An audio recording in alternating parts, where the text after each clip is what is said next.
Hey guys, my name's Jordan and I just graduated from USC Upstate.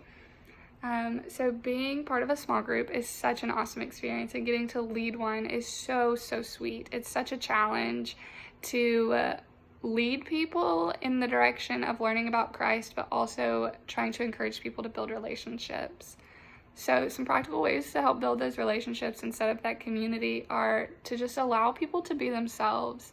Allow for some time before or after your Bible study and small group meetings to mingle and get to know one another. Play some of those really awkward get to know you or icebreaker games, because yeah, they're uncomfortable and like some people are like, ugh, I hate those games, but they really do help you connect and like get to know each other, because you're not just gonna start like, hey, how are you today? It is not gonna get to know you, but like two truths and a lie or some other awkward game is gonna tell you something about the other person. So those are really great ways to like on a first couple of meeting basis, like get to know people. As those relationships deepen, I encourage you to go out as a community, as a small group, and do things outside of Bible study. Don't just meet one day a week and like never speak to each other the rest of the week. Go out and like have meals together. The Lord created us to live in this community, and that doesn't mean just 2 hours on a Wednesday night. Like that means living together, like walking through life together, eating meals together. So I encourage you guys to find something you like to do as a group. Like, do you all have similar interests in like the outdoors or coffee or whatever? Like you guys can go get coffee, go out to McDonald's, or like whitewater rafting, like team bonding kind of things to deepen those relationships and to allow each other into your lives and to see who you are as a real person, and not just this is who I am on Wednesday at 7 p.m. when I show up to Bible studies and this small group. And as those relationships grow and deepen, you'll be able to set up an atmosphere of an accountability.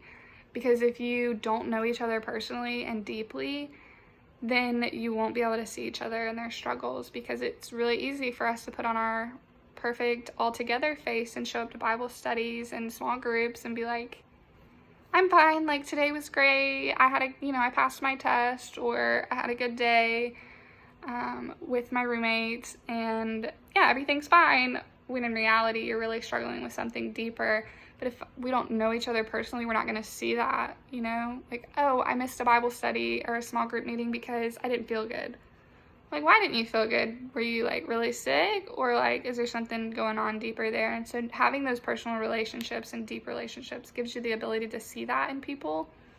And also, if you're spending time together, like, you're going to see people's lives, and if they're struggling in a certain area, you probably are going to see that if you're spending time in community together. And be like, hey girl, like, I see you're struggling in this area. Like, I don't think that's super great for your walk with the Lord. Like, how can I help you? Like, what do you think about it? Like, let's hash that out. And those are super awesome relationships to have and really make your small group community so much stronger. Encouraging each other to build one another up and to learn more about the Lord is the ultimate goal of a Bible study. We want to learn about God, and we want to learn about each other and be in relationship with one another so that we can go out into the world and make disciples.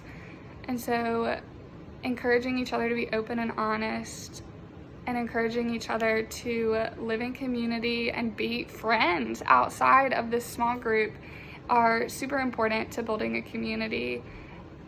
And living on ministry together is so much easier together. Living for the Lord is such a hard task sometimes, and so having people that you can rely on and people that fill your spirit when you're pouring out to others is such an essential part of your walk with the Lord. So I encourage you guys to be intentional with one another, listen to each other, and to create those communities that you enjoy being a part of. Sometimes it's awkward and sometimes it's hard. Sometimes there's conflict, but that's okay. You can work through those things. There are lots of tips and tricks on how to deal with conflict and the awkwardness, but really leaning in and be fully present is a great way to start building a community of your own.